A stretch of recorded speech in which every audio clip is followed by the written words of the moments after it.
I love you, Pumpkin. I love you, honey bunny. Everybody be cool, this is a robbery! Any of you fucking pricks move! And I'll execute every motherfucking last one of you!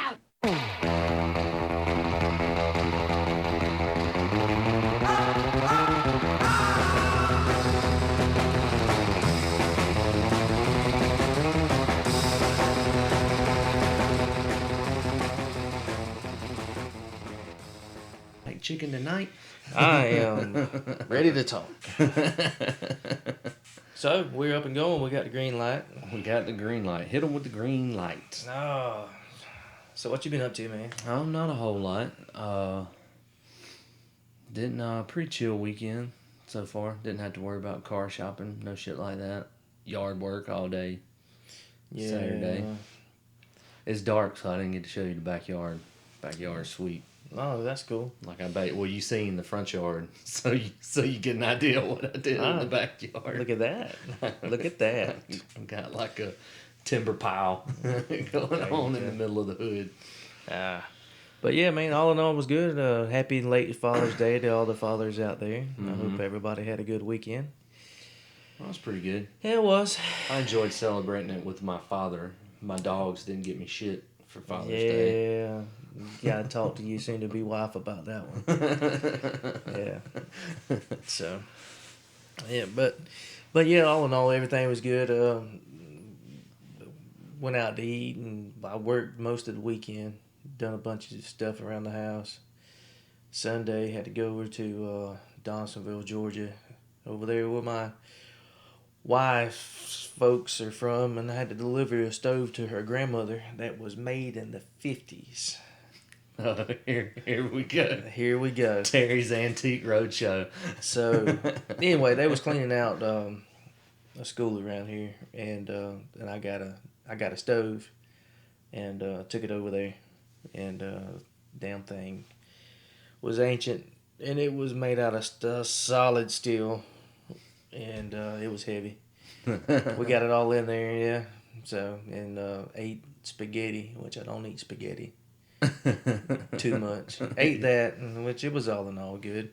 Elrod, my daughter, she built me a like a little garden. You know how you see people, they get like a square thing and they put dirt in it. Yeah. It's about like an 8x10. Big, and she screwed in all the screws and all that, and I just showed her where to do it, and she built every bit of it. I poured the dirt in there, and she just got it out, and she planted probably about 50 okra plants, and about 10 watermelon plants, and about 10 cantaloupes, and probably around 10 cucumbers. Wow. So, I mean, this is pretty, we used 64 quart bags of potting soil. Yeah. So, I mean, it's slam packed full. So it's in Finger Farms now. That's it. So we're going to have a lot of okra, I hope. I love okra. Oh, man. But, yeah. But all in all, everything was good. Got a bunch of good stuff. The thing I was wanting the most was a headband. My wife didn't come through with me. I was wanting a headband. I told her that for like 3 weeks. No headband? No headband. She said, I didn't even know you even wanted one. So, when it's the only thing you've been mentioning. That's the only thing I've been mentioning. So that goes to show me that she hasn't been listening to me. Oh, man. Yeah. But yeah, excited. We got some step up news from the podcast, I guess. We got some stickers made. Oh, yeah. So we'll got some Forealdo Show stickers. Yeah. Got a magnet on the fridge. Yeah, man. Looking official. That's it. We're moving up in the world. Yep. So. Yep. Well, you have to stay tuned. We'll keep you posted. We got more to come. We got big stuff coming down the pipe. Oh yeah. We're going worldwide. We're gonna get a website and yeah. So. But anyways, I was feeling a movie cast. Yeah, this I feel week, you. dog. Yeah. Speaking of that, you know what movie I want to go see, and I've been waiting for that son of a bitch to come out?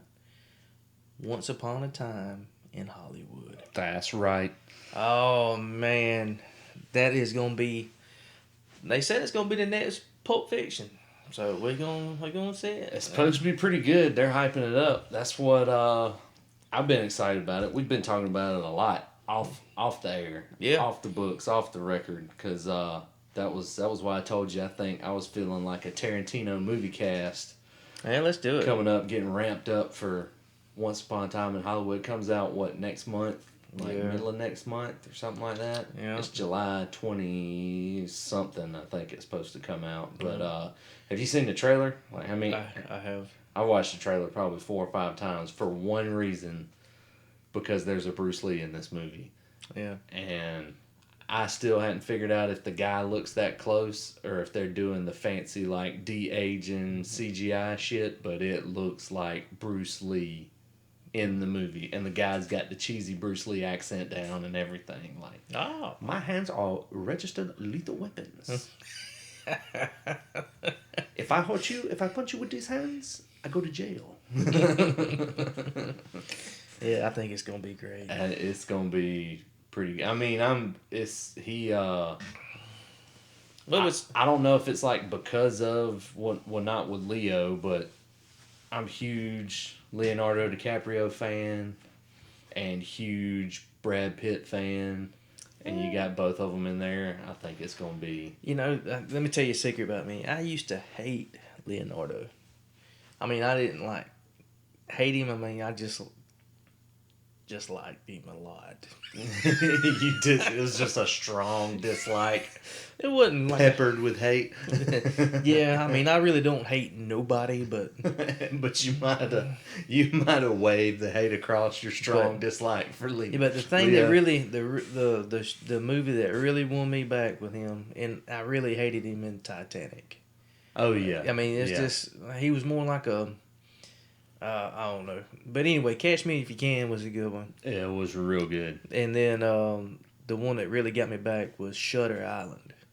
Shutter Island was pretty good.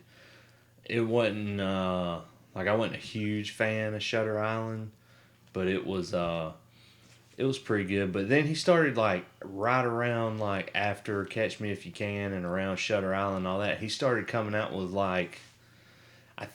I think he was never a bad actor, and you wouldn't get aggravated with him, but it was the whole heartthrob and his fans thing, so you'd get Leo fatigue, and you were tired of hearing about it. Oh, yeah. But, his movies definitely got better after that, with, Blood Diamond and... Gangs in New York. Gangs in New York was great. Oh, man. Inception is right up there, one of my favorites. Yeah. I love that one. Took me about 3 times watching it to realize how much I really liked it. It is, I mean... It's out there. It's a mind fuck. You watch it the first time and you've never seen it, you're like, I think I like this. I think it was pretty good. And then you watch it the second time and you're like, wow, this is pretty good. Yeah. But I'm anxious to see him with Tarantino and what goes down. Yeah. I mean, we already seen him with Tarantino a couple of times. Yeah, because he was with Django. He was fantastic. Yep. But yeah. But he's, because I think there's some. It used to seem like people were Hollywood was kind of hot and cold with Tarantino. He was kind of your underground whatever guy. I always thought of him as for the people. You're telling us we're supposed to Francis Ford Coppola and George Lucas and Steven Spielberg and James Cameron and all these people, and I'm but Tarantino was kind of for the people. It's when you don't want to see a blockbuster or a kid-friendly family movie or something like that, you want to see a movie where some people's gonna let the F-bombs fly, you go see a Tarantino movie. He doesn't. There's no restraints. No restraints. No restraint. Because I think he's got something. He's got a Star Trek project coming down the pipe that he's supposed to make in the next couple of years. And the For Real Star Trek? Yeah. It's going. I mean, I don't know how it's going to fit in or what, because now they're just blowing up all the universes and redoing everything. So I don't know if it's gonna be like in sync with the newer Star Treks or what. But I hope it's the older ones. He probably wants to do it like an older one, but he's already said it'd be R-rated. He's like, oh yeah, he's like, I wouldn't agree to do it or do anything like that if they were trying to make me make a PG Star Trek or something. So I always felt like Bones, the doctor on Star Trek, like wanted to say fuck all the time, but he couldn't because it was Star Trek. Damn it, Jim, I'm a doctor, not a magician. I always feel Captain Kirk always wanted to say, "Hey, girl." Yeah, I always wanted to say, pull hey, down girl. those panties. Yeah, if he makes Spock say the F word, I'm in. Like I don't even care how the rest of the movie goes. If I can hear Spock say fuck, I'm in. That'd be funny. But it so what would probably be your all time favorite like Tarantino movie? All right, before we even go there, I'll give us a little rundown. You ain't gotta give me a rundown. I love Pulp Fiction. It is a good one. Yep. Inglourious Bastards. Inglourious Bastards is probably your favorite. Is my favorite by far. Yeah, it's up there. It's way up there for me too. Yeah. What's yours? Pulp Fiction is definitely my favorite, but other than Pulp Fiction's, Reservoir? I think Pulp Fiction's far and away number one, and I think Inglourious Bastards and Reservoir Dogs are like A and B. Like they're both tied for second, and then third would probably be Django Unchained. Django. Yeah. And then after that, Django would probably be my number 2, and then Pulp Fiction be my third. Oh wow! Yeah, Pulp Fiction was so good. It was, and the whole way the movie laid out. Yeah, it was. You've never seen anything like that before. No, I couldn't remember ever seeing anything like that before. I hadn't seen nothing since. Which now he kind of like Reservoir Dogs was kind of chopped up, but it really had kind of, it was almost, they did it kind of flashback, kind of like it kept you like it's showing you what's happening now, and then we're going to go back and show you something that happened, and then back to what's now, and then back to the past, and then back to the present, like that. But now Pulp Fiction, that shit was just like, I mean, it was like, we're going to show you the end, and then we're going to show you like something else, and then we're going to show you the beginning, and then we're going to show you middle ways through the movie after that. but the way it all tied together, it made the whole movie. I have actually watched, because somebody has wasted their time on the internet and played Pulp Fiction from the beginning to the end. Yeah, put it in order. And it's not as good. I wouldn't think so either. It's not. It's so much better after you watch it all the way through. I think he's a genius because that made Pulp Fiction rewatchable. Like sometimes you see a good movie and you can watch it just one time and you're like, it was good. But, you know, I don't got to watch it 5 more times, but it was so much fun watching Pulp Fiction the second, third, or fourth time after you've seen it the first, because you're like, oh, Jules and Vincent Vega got the crazy clothes on, and now I know why they got the crazy clothes on, because later in the movie it shows why they got to change clothes, and they look like a bunch of dorks.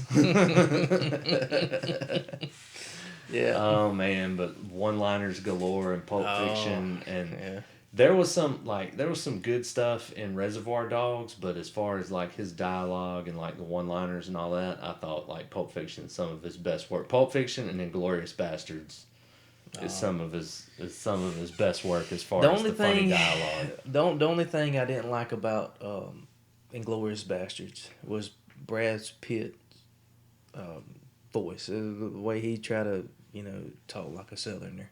I kind of liked it because I think he found Gorlami.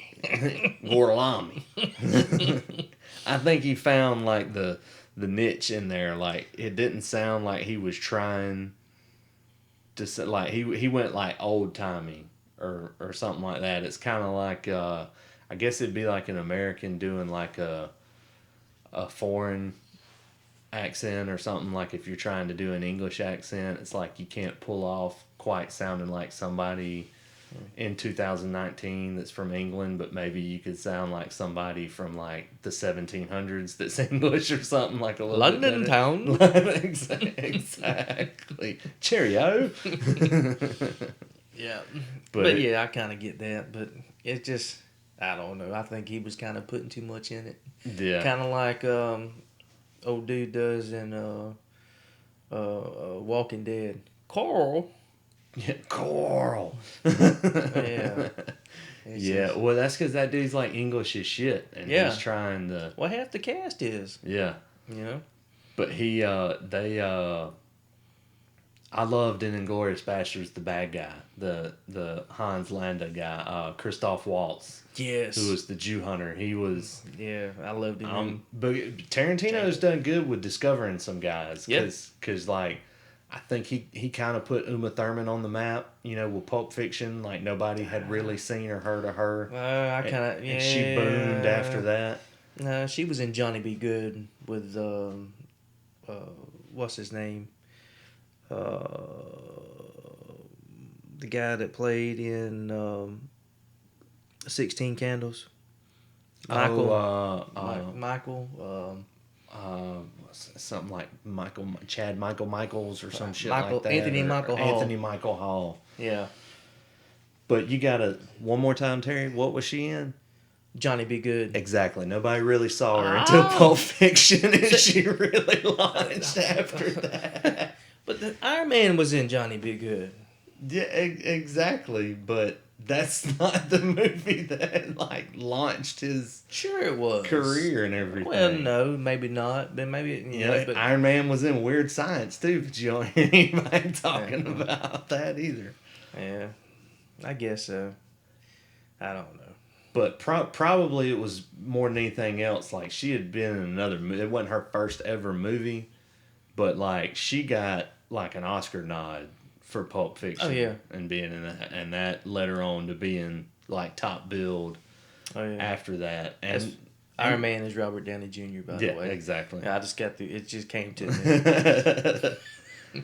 Oh, speaking of that, Michelle seen him while she was over there in Italy, and she said he don't look nothing like he does in real life than he does like on interviews or anything like that or in movies, because she said that makeup galore. When she didn't even hardly recognize him. I remember her telling me about that. She's like, he looked rough. I was like, Michelle, he almost died like twice, like from drug overdoses and everything else. He done like 2 8-balls. I'm like, he's basically a zombie anyway. So yeah. Yeah, anybody that can do 2 ounces of cocaine and still walk away and live to tell the tale. Yeah, but I don't know. I guess at the same time, like you see that on one hand and you understand, but then you see people in rock and roll and it's like, well, I mean, you got Keith Richards and Nikki Sixx and people like that. They're cockroaches, man. You can't kill them. They are big time. Oh man. But anyway. But I'd so what I have on my list, you got Pulp Fiction on. I've got Pulp Fiction at 1 and Inglourious Basterds and Django tied for 2nd, and then 3rd I would have Reservoir. No, I think I had Reservoir Dogs tied for 2nd. I might bump them to 3rd. Django might bump them out, and then after that I would probably have. I don't know. I look back at them now and I'm kind of tired of them, but Kill Bills were pretty good when they come out. I never really got into the Kill Bills. They were okay. I think the second one was better than the first. But one. have you ever noticed with like Tarantino movies, he like his main people that's in the movie are in multiple movies. Oh yeah.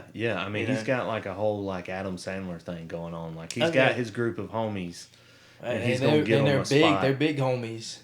Like in everything, yeah. And his just happened to be like big timers. Like Brad Pitt and Leonardo and Samuel L. Jackson, Harvey Keitel, Michael Madsen, like all these guys are big heavy hitters. I wonder whenever Samuel gets that little invite to do a movie. We're like, oh yeah, who's it from? Quentin Tarantino. Yeah, tell him I'd do it. Oh no, those probably don't come down. I doubt those even come through like his people or his management. Like his cell phone rings and it's like Quentin. He's probably got a nickname like Q Dog or something in there, and it's like Hey, Sammy, I need you for about 6 months in Atlanta. And like, all right, man, I'll be there. I'm down, man. Yeah. Good choice, motherfucker. But I like your shirt. You got all these damn good ass shirts all the damn time. well, I mean, you got to keep it creative, bro. If you're gonna be a man that likes to wear t-shirts 98% of the time, you can't just. Dirty hands, clean money. That's it.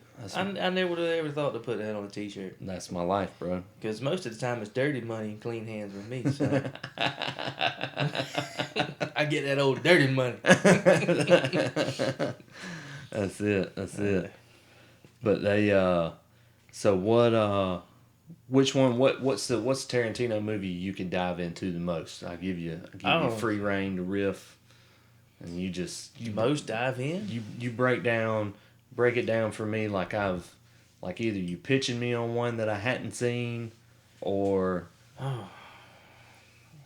I don't think there's one that you haven't seen. Oh no, there's not. But I mean, there are people listening. But I mean, God forbid, there's probably somebody listening that could possibly in some universe be like, this Pulp Fiction movie sounds interesting. Maybe I'll have to check it out. I don't know, man. That's kind of hard to believe. Let me dive into it here. But yeah. I mean, all his movies are great. Yeah. I even like the ones that he split with, what's his name? And it had like Death. The Grindhouse double feature. Yeah, they done those. Yeah, with Rodriguez. Oh shit! Hell, I forgot a damn another one I loved. The Hateful Eight. That was a good one. The Hateful Eight was good. Long. Oh my god. It was long and drawn out, movie. but it was very good.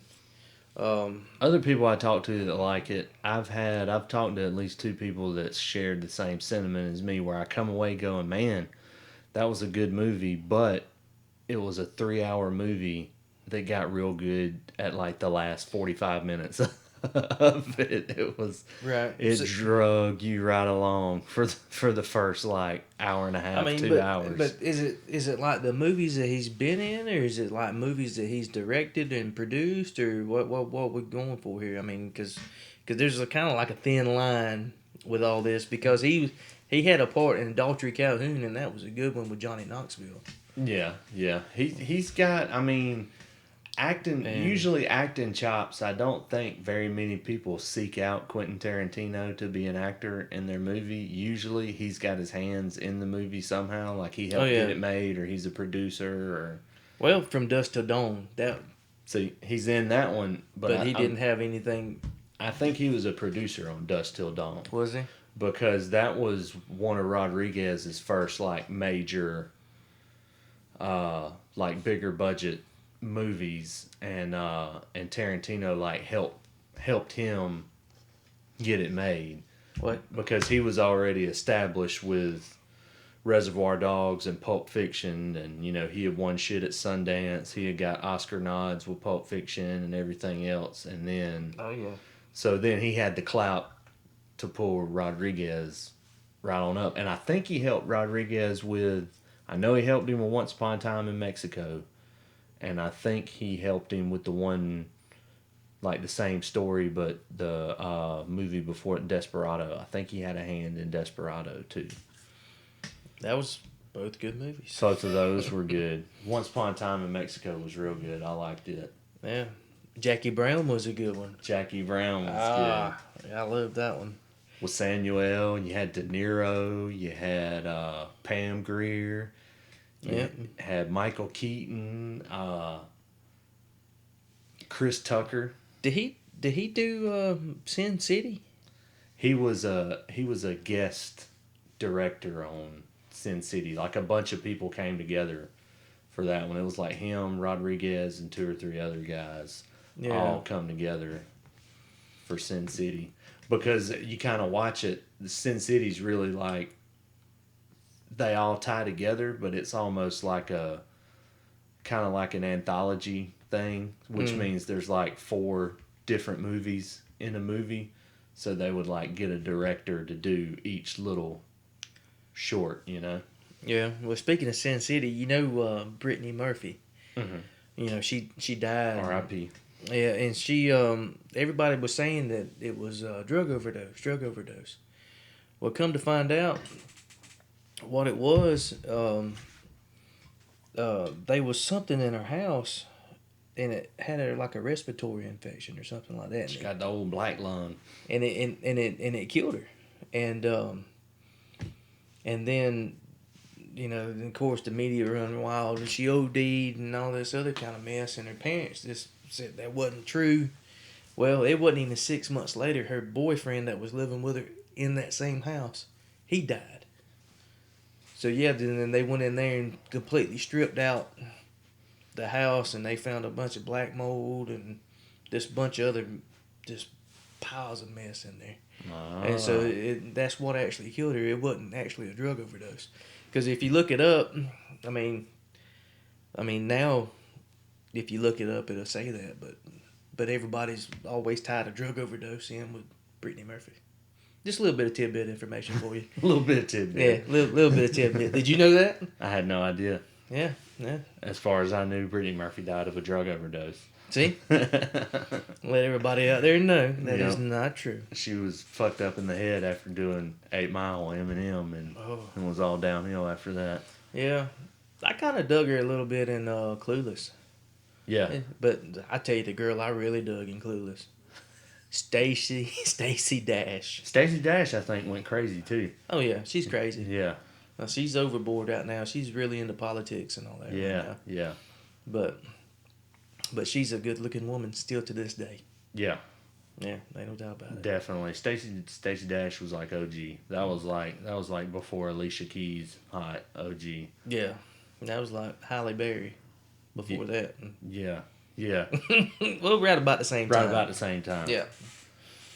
But yeah, so I would now if I'm gonna dive into anything, I would dive into Pulp Fiction. Pulp Fiction. That's my jam. Yeah, that's always a good one to get into. Did you know, here's a little tidbit for you. All right, give it to me. I've heard like as nerdy as I get with my sci-fi movies and my comic book movies and all that kind of stuff, Tarantino's huge comic book nerd too, and follows all that stuff and is into all that. And for whatever, I can't remember why he didn't go through with it, but he was kind of like, because a lot of these guys, when you find out they're comic book nerds, you realize that they kind of do it. They were kind of doing it before Marvel movies started doing it. They'd make movies or multiple movies like Kevin Smith in a universe. Like all the movies are related, all the characters, like that's why you'd have Jay and Silent Bob pop up and all this stuff. Right. You'd have Brody and Banky and all that and all these different movies because it was a shared universe. And for some reason, Tarantino changed his mind, but he was going to do the same thing. Because I can't remember in Reservoir Dogs, Michael Madsen's character, who's Mr. Blonde, is what they call him in the movie. But when they say his name in the beginning, like he had just got out of jail, he goes to meet the big rich boss, like it's him and Sean Penn's brother or whatever, go to meet him, and his name's something Vega. And originally, Tarantino wanted to lay out the story that Michael Madsen's character in Reservoir Dogs and John Travolta's character Vincent Vega in Pulp Fiction were brothers. Like they were both hitmen and both brothers and this and that. And he's like, I left the names in. He's like, but I really didn't dive too much deeper into the story. He could have done so much with that. Yeah. But I guess, because then he's just starting out and you probably just don't have the resources and the clout and the means to tie all that in. But that would have been awesome if you got that but then it wouldn't tie into Pulp Fiction because Mr. Orange in Reservoir Dogs is an undercover cop, but he's just a punk knocking over coffee shops in Pulp Fiction. And he's British in Pulp Fiction, and he's American in Reservoir Dogs. Yeah. So it's not, listen up, everybody, this is a robbery. A robbery. Vincent Vega, He's been around. He went to different places. Yeah, he went to Amsterdam. He went to Amsterdam, and you know what they call a quarter pounder with cheese in Amsterdam? Royale with cheese. Do you know why? The metric system. Because of the metric system. Check out the big brain on Brad. You a smart motherfucker. Which, that's the only time I ever called him Brad. Yeah, his name's Brett. His And name he was calls Brett. him Brad. Yeah. Check out the big brain on Brad. That's a little bit of tidbit for a lot of people that didn't catch it. Yep. Yep. You told me about that a few weeks ago, as a matter of fact. Oh yeah. I got it. Man, that's one of the greatest scenes in the history of movies to me is Samuel L. just punking Brett's poor ass in the middle of his apartment. What was Career Opportunities was the name of that guy. It was a movie that he made it big. He was in there with we talked about it in our first movie our first podcast. Yeah, when we was going down the line of girl crushes. Yeah, but that one never made it to the internet, I don't think. Yeah, that's it. We'll have to one day. Maybe we might put that one out on the archives. But that was OG Trial Run. We had a show where we went down movie crushes, and it was Jennifer Connelly and old dude, old Brett from Pulp Fiction. Yeah, was in a movie I don't know called the guy's Career name, Opportunities. yeah. But that was a good one. They were locked in Target together. Yep, Yeah. that's it. But they, oh man, when he just, he's gonna roll up in homeboy's house, Eat his hamburger. drink his- all of his Sprite. That's what kills me is just the subtle attention to details. Like he don't just take a sip. He stares a hole through the dude and drinks the whole thing. Right there in front Until of it's me. nothing but air. May I have some of your tasty beverage to wash this down? Oh, it's a big kahuna burger. Yep. And which you got all kinds of little things to pick up on, like old Vincent Vega's drug dealer, Lance, aka Eric Stoltz. Yeah. His girlfriend is Arquette. What's her? Rosie Arquette. Is it Rosie? Is it her Rock? I can't remember, but her name's Arquette. And when they're in Brett's apartment, the guy who comes out to shoot him, with the guy in the back with the goddamn hand cannon, that is Arquette's brother.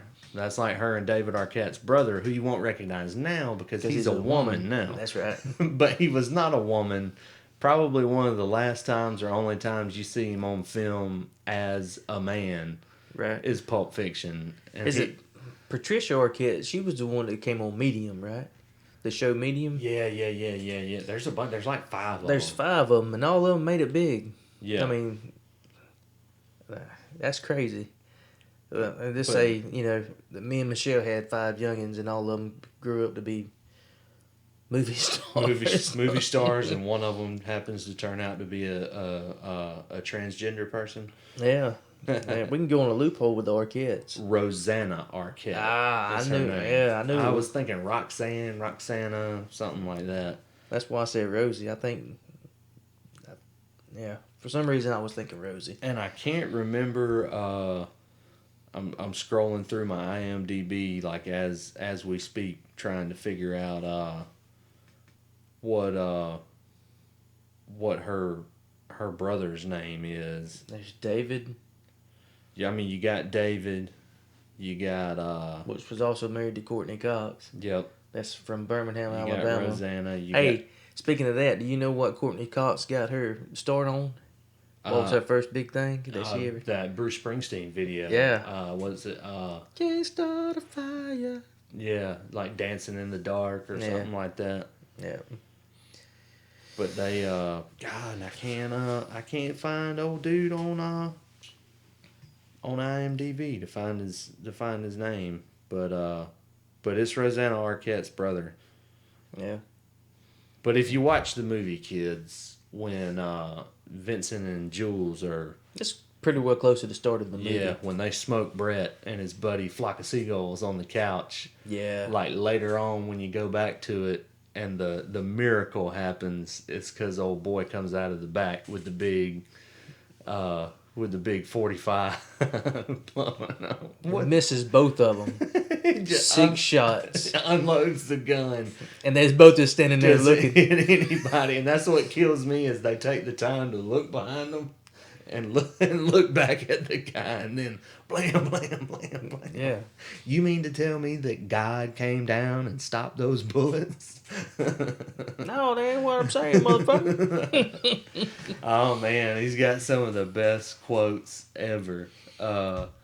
What's he tell him? He's you got me. Just calm down, Jules. You get me in the red. Getting you in the red, mother. He's like, yeah, you know, like a race car. I'm like a race car, and all I'm saying is it ain't fucking good to have a race car in the fucking red, okay? and the quote from Samuel L. Jackson is, "In the red? ? I'm a mushroom cloud laying motherfucker." Yeah. Yep. That is great. I love it to death. Let's see. Well, I ain't got it over here no more. I used to have a Samuel Soundboard. And that's what it said. I'm a mushroom cloud laying motherfucker. Yeah, yep, I'm Superfly TNT. Yeah. But he, when they're washing their hands, and he looks, and Vincent's got blood all over the towel. Bitch, I told you to wash your hands. You watched me wash them. I watched you get them wet. He's like, well, what do you want me to do? They ain't got no lava. I washed my hands too. The towel didn't look like no goddamn maxi pad when I got done either. But they, how awesome would it be to know somebody in real life like the Wolf on Pulp Fiction that you just call, and every situation is just instantly the ultimate fixer, the cleaner, the Wolf. Yeah. Shit, that's all you had to say. I got a couple guys. You got a couple guys. I got a in couple tight guys. spot that can clean it up for you. They can. If, Oh man, I know some people that know some people. you know some people that talk fast, and right now they need you to act fast. So when I tell you to do something, fucking do it. That's it. So pretty please, with sugar on top of it, clean the fucking car. Oh man, that was probably one of the best moments of the movie. It's right dab in the middle when they accidentally shoot old dude in the face. Oh man, I shot Marvin in the face. It just they're driving down the road, it just explodes. They do so good because he's so nonchalant. Marvin, what do you think? Blam! What the fuck, Vincent? Oh man, I shot Marvin in the face.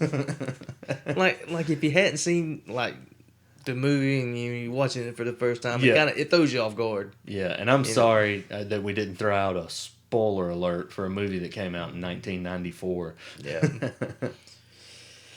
But yeah, we're doing a podcast on a movie that came out in 1994. Yeah, which are. there's some folks, I mean, I talked to some kids before and they don't even like know what a CD is. And I remember whenever a CD come out. Oh man. Like, Don't know what a CD is, don't know what a cassette tape is, have never been in a vehicle with a cassette tape player. no, let me ask you this. Have you ever been in a vehicle with an 8-track player? Dude, when we had, remember the Cruise Mobile, that 69 Buick that Daddy had? That was not my car when I turned 16, no matter how bad I wanted it to be. But it had an 8-track player. And when, like I had got my learner's permit or whatever, and me and Daddy would go out on a pretty Saturday, let the top down on the Buick, and I would drive, and I would want to listen to my music in the Buick. So we had an 8-track player, and it had an adapter you could plug into it so you could listen to a cassette. Mm-hmm. So we had the 8-track adapter with the CD adapter cassette that you put in a cassette player hooked up to like a Walkman CD player with the CD in it. We had like stacks on stacks on stacks on stacks as far as adapters, just so we could ride around and, you know, I could listen to like the Chronic or something in the. Did you have some hydraulics on it? Oh man, it needed some. It used to turn some heads. I would put some hydraulics on it and some chrome 100 spokes and put on. Ice Cube's "Today Was a Good Day." Just kick back. Man, let me tell you this. I remember we had a Ford station wagon. It was silver, and I believe that was the one that had the 8-track player in it. If it wasn't, it was it was like a Ford Pinto or something like that. Yeah, it had an 8-track in it. It was something like that. But anyway, we would put an 8-track in, and my sisters would beg Mama to make the block, so because they knew the next song that was coming on. They ain't no fast forwarding or anything like that. You just had to ride it out. See, but the cool thing about it was you had like a A, B, C, and D. So you actually have 4 sides to an 8-track. Yeah. That was badass. That's it. I mean, and the thing that really blows my mind thinking about technology and all that is a record. A record really blows my mind because you got to think there's a needle that's on grooves and it plays music. If you smoke dope and start thinking about that, your mind would explode. Oh man, yeah. Which speaking of cars and vehicles, tying back to Tarantino, would you drive around in a tricked out pickup truck that's like red and yellow and pink and orange that's got pussy wagon written across the tail of it? Like like old dude on Kill Bill? Yes. Like old Buck. My name's Buck, and I like to fuck. And half of the shit that he comes up with, man, is like genius. Yeah. It is. It is. That's crazy. Oh my God. Oh man, without getting away, before we get away too far from Pulp Fiction, the scene that, like, I have to sit down and watch it, like watch the DVD or watch it on Netflix or something, because anytime it's on TV, I always miss probably my favorite scene in the whole movie. And it's not Samuel's scene, it's not the Marvin scene or any of that. It's Bruce Willis's character Butch when he's having his flashback to when he was a kid. And Christopher Walken, his dad's army buddy, walks in with the watch. Yes. He's like, Butch, I knew your father, and I wanted to give you something. This watch.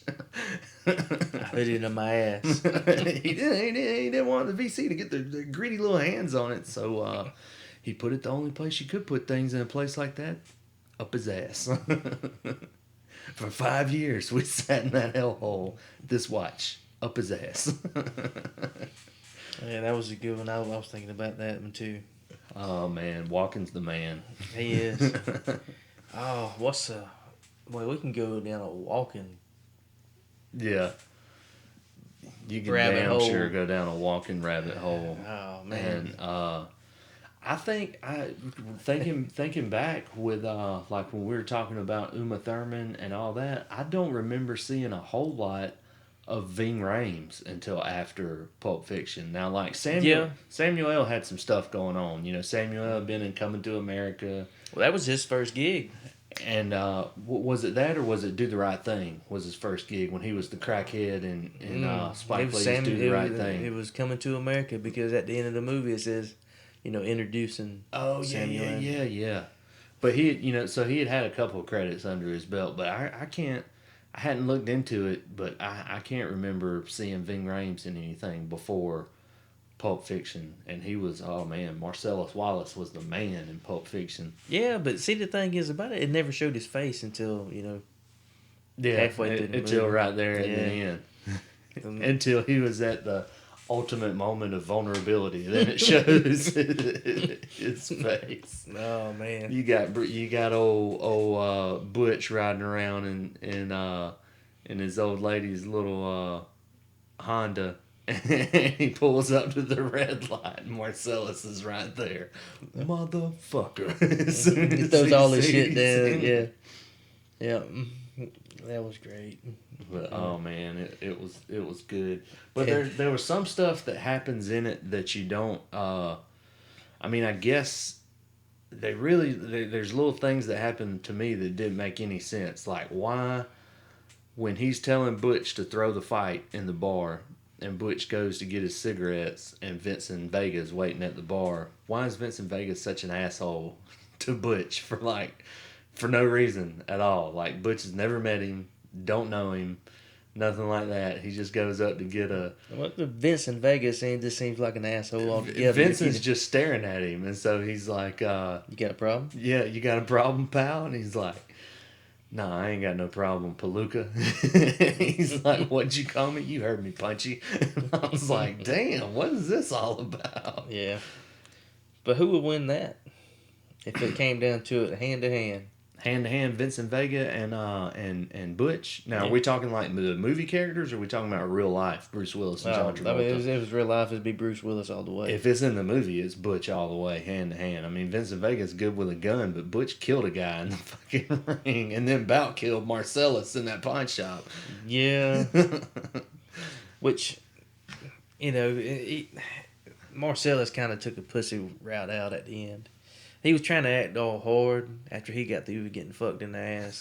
That's just, you know what I mean? That's just... Well, how else is he supposed to act, man? Well, I don't know. Like, thank you, man, for saving me. He did. Just for that, I'm just going to let you go. He did that. That is the ultimate thank you, because according to like Jules and everybody else, you don't get away from Marcellus Wallace. You don't give his wife a foot massage. Yeah. You don't take anything that belongs to him, and you make good on your deal if you make deals to go down in a fight with Marcellus Wallace. Well, Because he's got a couple of heavy pipe hitting brothers, and they'll get medieval on your ass. but yeah. I've used that line probably 2 or 3 times. I ain't through with you by damn sight. Like, it didn't make a whole lot of sense, but I love the way he said it. You hear me, hillbilly? I ain't through with you by damn sight. That don't make no sense. It don't. What the fuck are you talking about? It's just like Jules says about his Bible verse. I never really thought much into what it means. I just thought it was some cold shit to say to a motherfucker before I shot him. And another thing, since we're on Pulp Fiction, what the fuck was in the briefcase?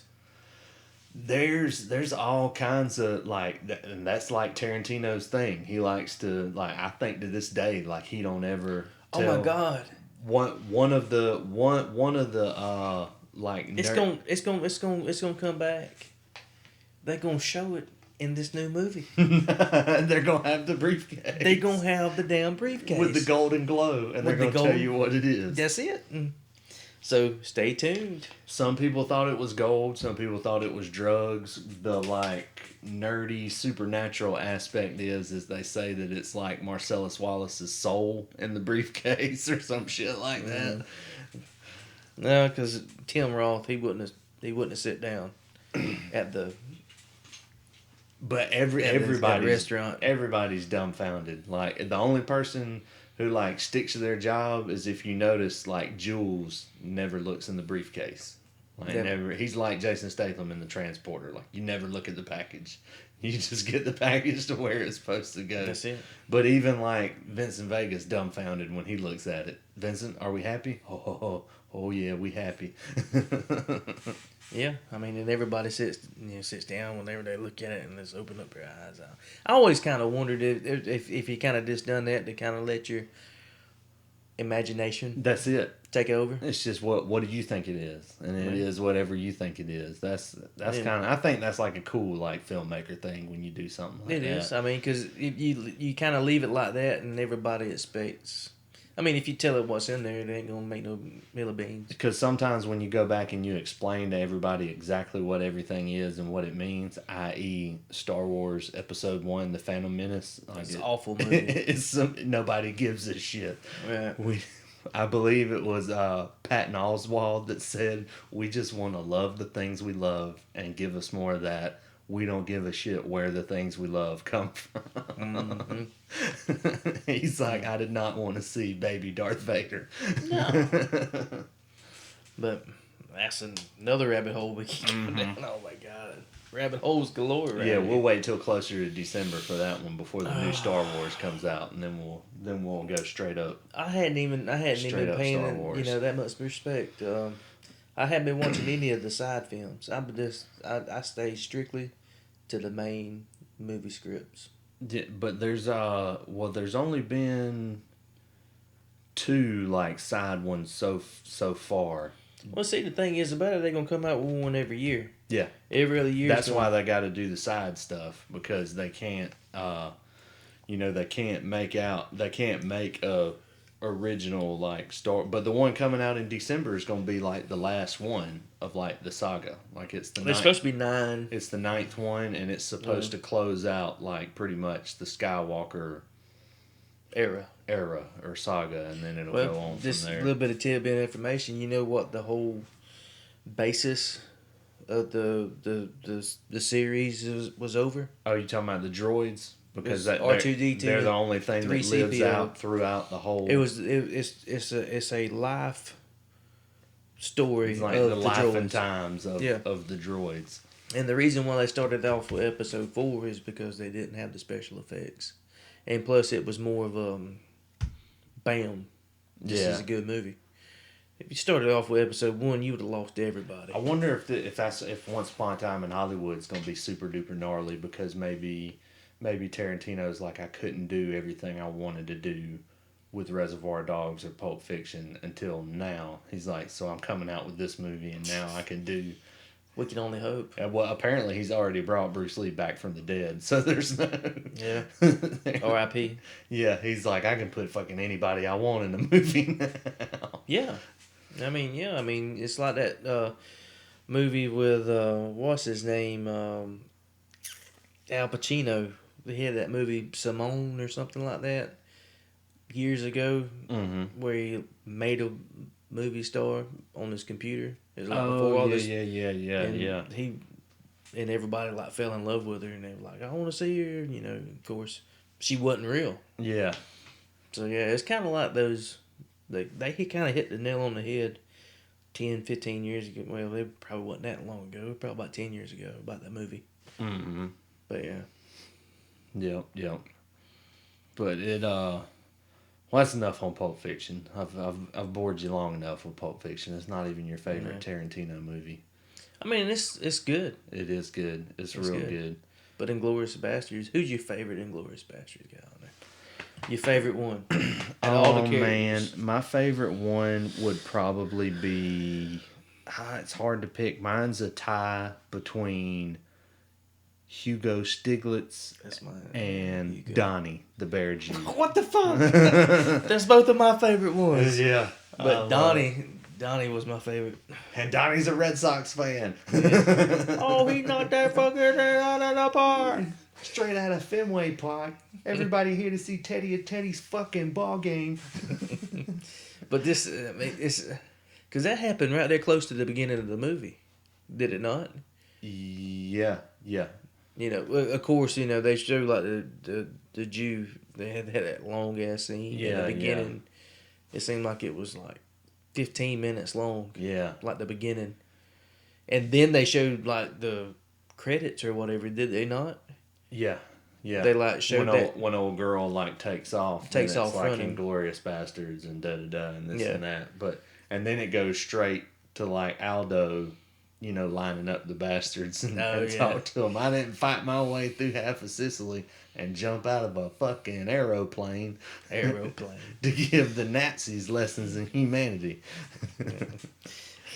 When he tells him, yeah, you point right here. You take your schnitzel-looking finger and you show me on this map. I want to know where the party's being held, who's a-coming, and what they brought to play with. Yeah, that's great. But that movie, they could have shortened up a whole lot, but you had to leave it long to keep all the details in. Yeah. I mean, if it's somebody that ain't really used to Quentin Tarantino movies, they kind of lose them about halfway. Mm-hmm. But just the whole dynamic of the movie, it's a great movie. Yeah. And some stuff they cut, like I can think like when Wilcox, the British dude, like when you meet him and he's going in, like Mike Myers is like the British general guy, and I think that's supposed to be like Winston Churchill that's in there, like the old man. How's he doing? Yeah. Is he like Louis B. Mayer? And I think that's supposed to be Winston Churchill, but they have to have that in to tell you about the whole mission they're trying to carry out. But to me, it was kind of like a bullshit 20-minute scene that I was like, you could have done that in 5 minutes. Like we don't. That's like detailed very much. What's your favorite scene of the movie? What's your all-time favorite? Oh man, probably when probably when you first like see Donnie with the bat when he's questioning the guys and all that, and like you see like what the bastards do and all that kind of stuff. Yeah, mine is probably the bar scene. When they're in there, whenever he shoots the dude in the damn nuts. Say Auf Wiedersehen to your Nazi balls. I mean, that was... I'm a pretty big fan of before the bar scene when old Aldo's like, is in a fucking basement. And he's like, well, that's where the bar is, and that's where we meet her. He's like... You don't gotta be Stonewall Jackson to know that you don't want to fight in a fucking basement. And he looks and old Hugo's sharpening that big ass like Nazi dagger. He's like, I need to know that you can keep calm, Stiglitz. Can you keep calm? Old boy just stops. He's like, I don't look calm to you. Of course you do. But the thing that really threw me off, it was kind of funny because whenever he was doing like the fingers, the three, because he asked for 3, or he asked for 3, and that's it's supposed to be like your thumb, your index, and your middle for finger. the listeners, he holds up the 3, kind of like you'd throw down the 3 if you're a catcher, with like your pointer finger, your bird finger, and your ring finger, but you're supposed to do it with your pointer and bird and your thumb is like the German 3, and that's how old badass like SS guy tips off that he's not really German. And it's cool like the little stuff that they know, like because apparently the Jew hunter, Christoph Waltz's character is like super, and like I thought it was cool to me. I think as soon as he met old girl that got away, like in the restaurant, I think he knew who she was right then. Yeah. And the whole time, it's like he knew the whole time the thing was a setup. But hell, take out Hitler, end the war, one shot, I'd take that deal. Yeah. Udovich, you take that deal? Yes, sir. I don't blame you. Damn good deal. But it's kind of... they killed a lot of officers in the theater. Oh yeah, You know, Hitler. I mean, it was kind of weird the way the whole movie kind of laid out. Like, there was like whenever the theater caught on fire, there was like people that was melting. You know, like the old. It looked like they was made out of wax. Yeah, it's just corrupted minds that directed. I was just like over the top gore stuff. Like Yeah. he's a big fan of and like because Tarantino used in Inglourious Bastards and in and Rodriguez, his homeboy, uses the same guy, the dude that helped create The Walking Dead, the guy with the long blonde hair, Greg Nicotero. Yeah. Greg Nicotero, him and this dude who was in Dusk Till Dawn, named Tom Savini, are like, Tom Savini's like the godfather of like practical horror effects, like the old Friday the 13th movies and all that kind of stuff, when before the days of CG, when you were like actually like throwing an axe into the head of a dummy or something like that, he would make all that stuff. And actually when at the end of Inglourious Bastards, when he's carving the swastika in the Jew hunter's forehead, that's Greg Nicotero, and they're just shooting him from like the eyeballs up, and because he's like, Tarantino's like, I want it to look real. I want it to be super duper real. And Greg Nicotero's like, well, I've got a brilliant idea. He's like, but we're going to have to get creative with the camera shot because I don't want you to endanger the actors with it. He's like, but what we can do is put a metal plate on their forehead and then we'll cover it with like fake skin. He said, so you will actually be carving into somebody's forehead, but there's a metal plate underneath. But, you know, Tarantino's like, we can't ask Christoph Waltz to do that. And he's like, I know, we're not gonna. I'm gonna do it. And we'll have the stunt knife guy, you know, carve it into my forehead on the metal plate. But he because when he did Dusk Till Dawn with Rodriguez, Nicotero's in the movie. And Tom Savini's in the movie. The guy who had like the little crotch pistol or whatever, that's Tom Savini. And in the beginning of Dusk Till Dawn, when he pulls out like that little pocket whip and he throws it around the guy's beer, that's Greg Nicotero that he's stealing the beer from.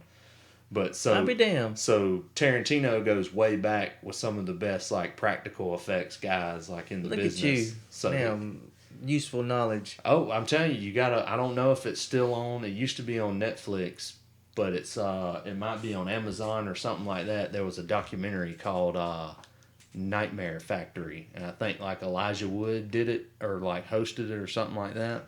Yeah. And they go all the way back to like George A. Romero, the original Night of the Living Dead guy, and that's like where it all started. And it follows these guys, and now that Nicotero's guy's company that he owns or is partners with or whatever, they do like, man, they did Chronicles of Narnia, they did shit on Lord of the Rings, they do like, if it's anything that's not CG and it's people in masks and real effects and stuff like that, they are the guys that do it like all the time. Man. And it's just like the biggest warehouse you've ever seen with like zombies and blood and guts and and like all kinds of fake horror shit everywhere. Well, you know he used to be the guy back in the 70s and probably early 80s. I mean, for him to be a director and all into that horror stuff is Sam Raimi. Yeah. The brothers, the Raimi brothers. Yeah. The Raimi brothers. They was good. They done they did Evil Dead. Evil Dead 2, Army of Darkness. Army of Darkness came out about the same time as they did like 90s. 92. They did Spider-Man. They did the Spider-Man or Sam Raimi did the Spider-Man trilogy, the original one, the Tobey Maguire ones. Yeah. What word on the street is they supposed to bring old Brucey back. Oh, Bruce Campbell? Yeah, man. Well, he did. He did some like Stars on Stars. That show on Stars. Yeah, like Stan versus the Evil Dead or something. Bruce like versus Evil Dead. Bruce versus the Evil Dead. Yeah, but that was a good movie. Yeah. Hail to the King, baby. First you want to kill me, now you want to kiss me. So blow. Yep, that and what the shotgun, the boomstick. Oh, that tripped me out the first time I seen it. I think I was maybe 12. But it shouldn't have been watching it at all. Oh yeah, it was good. Evil Deads were okay, but Army of Darkness was definitely like my favorite out of those. Get me the hell out of here. But but man, you talk about like crazy demented minds coming up with people dying in Inglourious Bastards. What about fucking Django and Django Unchained? Shit. The Hateful Eight, all of them, man. Yeah. But in Django Unchained, that's which Tarantino calls it something. It's like the old school. Like they were like old school kind of like B-movie westerns like back in the 70s. There was like an original Django movie back then, and spaghetti westerns. That's what he calls them. But when are you familiar enough with Django? You remember when they go and they meet DiCaprio for the first time, and he's having the fight like upstairs at that bar. And there's the foreign guy, and he sits next to Jamie Foxx and asks him what his name is. And Jamie Foxx spells it for him, and he's like, the D is silent or whatever. But that old, like, he looks like the most interesting man in the world from the Dos Equis commercials, but it ain't him. But that guy, I can't remember his name, but the original Django movies back in the day that were spaghetti westerns, that guy was Django. Really? In those movies, yeah. He was like a legend. He's like a Spanish dude, like not Mexican or not, but he's like a straight up Spaniard, big Spain. Yeah, big time, like Western conquistador. Yeah, back then. But because he's in, let's see, for the kids listening that aren't familiar with Django or can't think of the guy, since John Wick's so big, if you watch John Wick 2, when he goes and stays at the Continental, the Assassin Hotel that's in Rome or Italy or whatever, the old dude with kind of the short ponytail that runs that Continental, that's the same guy. Yep. But but yeah, man, Django had one of my, within the most recent years, one of my favorite actors that I love to watch everything that he's in is Walton Goggins, a.k.a. Boyd Crowder from Justified. And he was also in Sons of Anarchy. Yeah, He's just cross-dresser. Yeah, that's it. What was it, Veronica or something? I can't remember his name in Sons of Anarchy. But Boyd Crowder was probably my favorite. He also came in some other movies. Mm-hmm. He was in Predators with an S. That's it. He was in Ant-Man and the Wasp, here recently. Walter Goggins. He was downtown in Major League 3, Back to the Minors. Yes, he was. The hot shot guy. Oh my God, was that his first movie? I don't know if it was his first, because I felt like I had seen him before when I seen that, but he's clean shaven, clean cut. And he was, I can't remember his name, but they called him Downtown. And he's like, go ahead and swing for the fence. Oh, yeah? Downtown? Take him downtown? Yeah, go ahead and take him downtown. Yep. But yeah, he's... But he was, what I can't remember his name in Django. It was like Billy something. He was about to skin his balls. Yeah. And then he got word. Seemed to me, everybody got an idea to do something with your private parts. And I said, hell, the LaQuint Diggy boys got it worse than that. But that's what he tells him. Shout out, he's from Birmingham, Alabama. Yeah, that's right. Walton Goggins is. Yep. Yes, sir. Yes, sir. Yep. And I think Timothy Oliphant, who's in the new, I think he's got a role in the new Tarantino movie. He does. Once Upon a Time in Hollywood, who was Raylan Givens in Justified. I think he's from Alabama. He either is from Alabama or he lived in Alabama for I think he probably lived a considerable amount of time. Because I thought for some reason he was from around Jacksonville, Orlando, or but something. Alabama tied into him somehow, and I think that might be it. I think somebody told me he was from Alabama, and I looked into it like, no way, and he's not, but he lived in Alabama. I remember the first movie I seen him in was The Girl Next Door. You remember that? He was like the bad guy. I saw him in something. He was around before that, I think, but I remember he was fantastic in that one. Yeah. He played the asshole to the T. But he was good when they see, when he takes old boy in the strip club and they see the guy from the bank or something. Mm-hmm. It's like a little nerdy white guy in his suit, and he calls him black. He's like, Bob, get your black ass over here.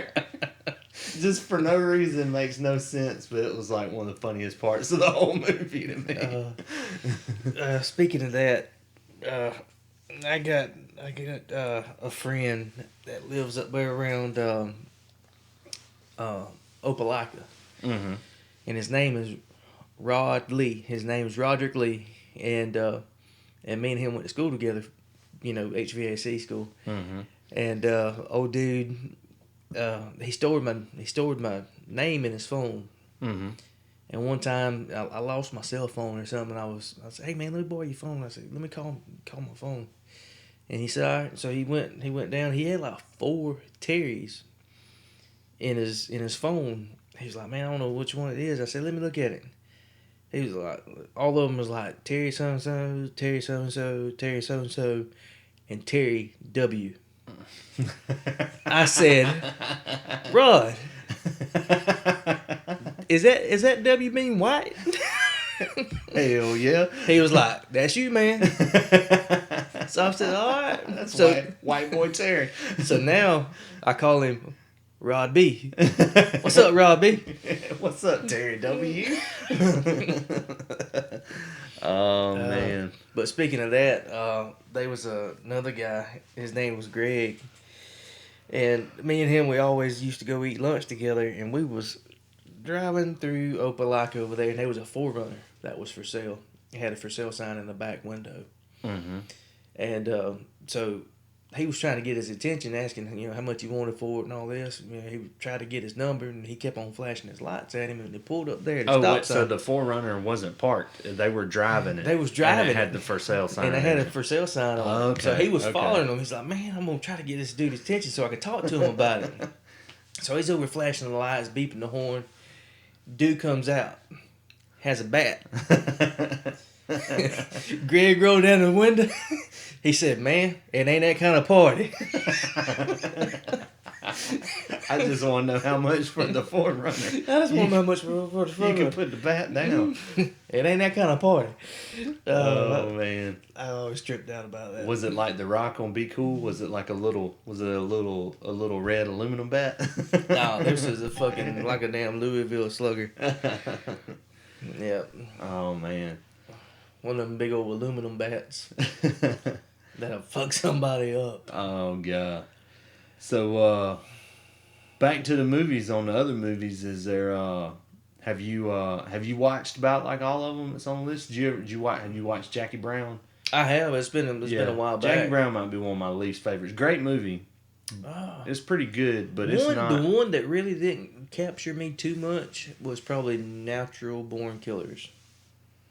Did he direct that? I don't think that's not him. He might have been involved in it, but he's involved with it somehow. Yeah, because it's got that Julia, whatever the one that played Juliette Lewis. Yeah, it's got her in it. I know that, and it's got Woody Harrelson. Mm-hmm. But he's in tied with it somehow. I know he is. Yeah, he's produced like a lot of stuff because he's like big time writer. Okay. And producer also. So there's lots of stuff he's involved in that's not like his movie that he directed. You want to call Grant? See what his is? Kind of give him a little shout out real quick? Yeah. I'm cool with that. All right, let's call him up and see what the hell he's doing. He must have hit you back up. He did. Finally, he was at jiu-jitsu. Oh. Yeah, he was playing it up. Yeah. Doing a jiu-jitsu class. This is going to throw us for a loop because he'll actually be able to hear us and we can hear him. He probably won't answer. Yo. What's up, man? What up, dog? What's going on? We got you live and on the airways, cuz. Oh, perfect. So I should watch my mouth? Yeah, don't be fucking cussing and shit. Yeah, man. Fair enough. Frank told me I cussed too much last time, so... You do cuss a lot. I do. And you know what's funny? If somebody else cusses, it makes me cuss 10 times more than when I normally cuss. Yeah, I can relate to that because normally in regular day life, I hardly ever cuss. Yeah, when I'm at work, I don't say that F word every other word. But for some reason, when I'm around cussing, it's like open season. I'm saying whatever I want. Right. Yeah, I feel you there. I mean, it's you can get tangled up in language and grammar, and the English language is a brick wall between me and you, and fuck is my chisel most of the time. But What you guys got for me? What we got? We've been kind of stewing around on Quentin Tarantino movies, man. What's your favorite go-to Quentin Tarantino movie besides Pulp Fiction? All right. I know that this is going to seem blasphemous because it's one of the newest ones, but I feel like Hateful Eight is the best. Is the best. Wow. Yeah.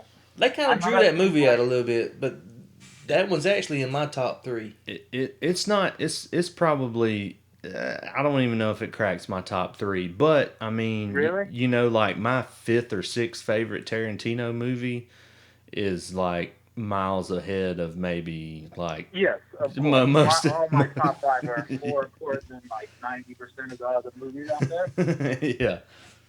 But I would say, so if I was to list top 3, I'll say Hateful Eight, Pulp Fiction, Reservoir Dogs.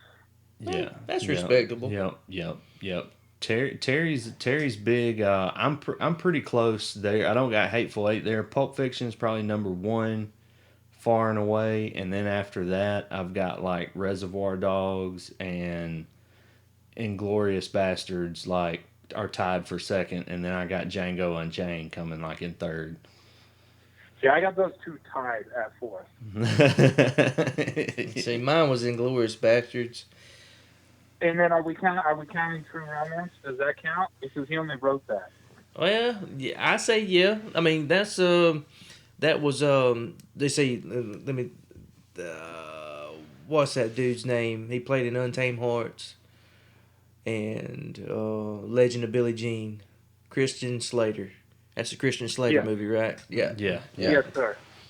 That's what I thought. They steal money from the Detroit Mafia, or they steal coke from the Detroit Mafia, and then they go try to sell it in L.A. Yeah, that was like the one and done for what's his name, the damn basketball fan boy dude that's such a big shit talker now. Rappaport, Michael Rappaport. The like 3 movies that nobody or that everybody recognizes Michael Rappaport for. They're calling like this actor, and you're like, I mean, you were an actor, but you were more like an extra that had a few extra lines than all the other extras. Yeah, like he always brings up True Romance, and he's so big on that. But if I ever saw him in person, I'd be like, "Yo, dude, you was the shit in Deep Blue Sea." Yeah. He posted a video the other day that was like, there's some DJ playing Run DMC, and he was like, "You're not a real hip hop fan unless you heard this," and you're like, bro, unless you were like in high school or older in the 80s, that's the only way you know the words to that song. Yeah, that is not like it was not a classic hip hop song. It was just a Run DMC song. Yeah, man. Plus he's gonna pump his own shit if he's talking about rap and hip hop music, because he did like the Tribe Called Quest like documentary or whatever. So he's he's gonna be all about that. I think he's chill, but I do think he's just like he's like a New York Skip Bayless. Where I'm like, you try to find the things that agitate people, and then you purposely say those things. Yeah, that's exactly what he does. But it probably nothing beats to me with Rappaport as after the shit went down with Barstool when he was partners with them, and I seen the Dave Portnoy video when he was like half asleep, and he's like FaceTiming it in his bed, and he's like, "Michael Rappaport, you fired fuck," and then just goes off on a tirade for a while on him. Yeah, man, I don't know why y'all giving Michael Rappaport shit. I kind of like the dude. I do like it. Can I say this? You know what he reminds me of? He reminds me of a Bill Burr that nobody wanted to go see their stand-up. Like, he's funny like Bill Burr. He's real kind of negative a lot of the times like Bill Burr, but he's nowhere near as funny at all, even close to Bill Burr. Yeah, like Bill Burr kind of minus the talent. I mean, he's a funny guy. And like stand-up comedy. Yeah. I mean, Bill Burr's like a genius, and plus I think Bill Burr's better at keeping it short and sweet. Like Rappaport goes on a tear for like 15 minutes about something, but then with Bill Burr, he'll just fire off one that's like maybe only a few words long that just shocks the world. Like when he was on TV and the lady said something about his Catholic Church jokes, and she's like, "Oh," and then he started talking about all of the rapes that the Catholic Church has done. Yeah, but doesn't even go that far. She's just like, "Don't you think you should take it easy on the Catholic Church?" He's like, "Don't you think the Catholic Church should have took it easy on those kids?" And like that's all he says, and I'm like, "Whoa." If you ever get bored, there's a YouTube video of him promoting his Netflix show. And it's like 10 minutes long. And it's him just making fun of this weird, awkward chair that they made him sit in front of this audience. And it's like a 10, 15-minute bit of him just ripping this chair and all of the people that thought that this would be the chair that they should fucking put on stage. Yeah. Or you got. That sounds awful. You see that, or I gotta show Terry the infamous Philadelphia video from like he did like a show in Philly where he just basically tells them to all go fuck themselves for 40 minutes. Well, they had like booed like 5 comedians off the stage that didn't even do like they were all supposed to do 15 minutes apiece. Nobody made it past like 5 minutes in. And Bill Burr comes up and they're giving him shit. And he's like, no, you know what? Fuck all of y'all. I'm going to start the clock now and I'm going to do my 15 minutes and I'm going to spend it telling you how much Philadelphia sucks. And by the 8-minute mark, he had turned them and they were laughing with him. That's and oh my God, it's some of the best like on the spot like comedic work I've ever seen in my entire life. He basically just like says the most vile shit that you could ever say to a human being, while people boo him, but nobody goes up on stage to do anything about it. It's fucking hilarious. Yeah, and then they can't help but laugh because it's so good what he comes up with. Yeah, there's like a bunch of boos mixed in with like a bunch of people laughing. yeah. His whole bit It's about great. the Rocky statue, and he's like, I'm from Boston. When the Patriots score a touchdown, we don't fucking play the theme song from Cheers. He's like, I don't know why you rally around a fictional character in this whole fucking city. That's fucking hilarious. Oh, yeah, man. So what you been doing over at Jiu-Jitsu?